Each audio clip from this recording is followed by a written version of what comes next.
Vous souhaitez mettre en place un système herbagé performant? Une fois que vous avez établi votre plan de pâturage, c'est-à-dire que vous avez défini la taille de vos paddocks en fonction des besoins de vos animaux et le nombre de paddocks nécessaires dans vos conditions, il est temps de vous attaquer au découpage de votre parcellaire. La subdivision est un point clé pour bien valoriser son herbe. Elle simplifie les prises de décision tout en permettant de limiter le gaspillage de l'herbe et limiter les refus. Dans cette vidéo, nous allons voir quels sont les différents types de subdivision envisageables. Quels sont les points de vigilance à garder en tête et quelles sont les infrastructures à mettre en place pour que notre système soit efficace à gérer au quotidien. Avant que vous ne commenciez à découper le parcellaire, quelques mises en garde quant à la forme des parcelles. Il est conseillé d'éviter les parcelles en triangle ou avec des angles aigus, tout simplement parce que les animaux se sentent coincés dans les angles et ne vont pas aller pâturer d'eux-mêmes. On peut perdre ainsi jusqu'à 30% de l'herbe dans le paddock en créant des zones de sur- et sous-pâturage. Pour les paddocks de forme rectangle, attention à la longueur. Par exemple, ici, à l'image, nous avons un ratio de 1/8 en largeur et en longueur. Les animaux vont directement passer au fond du paddock, ils ne reviendront pas à l'entrée, hormis pour aller au bac à eau ou pour stagner autour de l'entrée.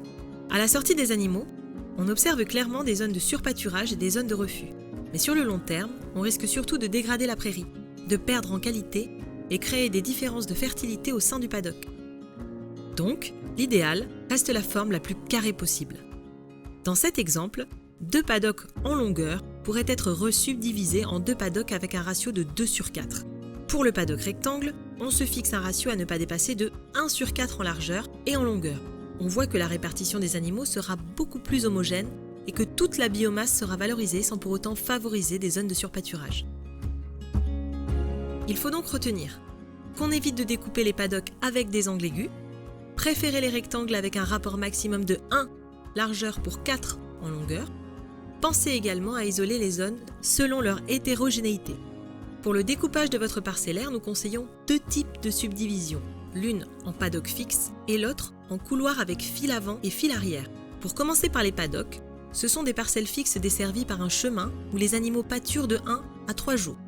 La subdivision en paddock est particulièrement adaptée lorsque le besoin des animaux reste stable sur l'année, mais également lorsque l'on a besoin de chemin pour desservir la salle de traite, donc par exemple, typiquement, en production laitière. Si on compare 2 situations, le premier cas avec 5 paddocks de 5 jours et le deuxième avec 27 paddocks de 1 jour, dans le premier cas, les animaux surpâturent en restant plus de 3 jours dans le paddock. La valeur alimentaire diminue au fil du temps. Les zones de refus vont également apparaître rapidement au cours de la saison. Nous savons qu'en conditions d'abondance, les animaux recherchent systématiquement l'herbe la plus appétante, la plus digestible. Donc, les animaux préféreront surpâturer les zones qui leur sont les plus favorables et délaisser les autres. Dans la deuxième situation, les animaux ont accès chaque jour à une prairie de qualité avec une biomasse adaptée à leurs besoins journaliers, limitant ainsi leur sélection. Plus le temps de présence des animaux dans chaque parcelle est court, plus l'ingestion sera forte et régulière.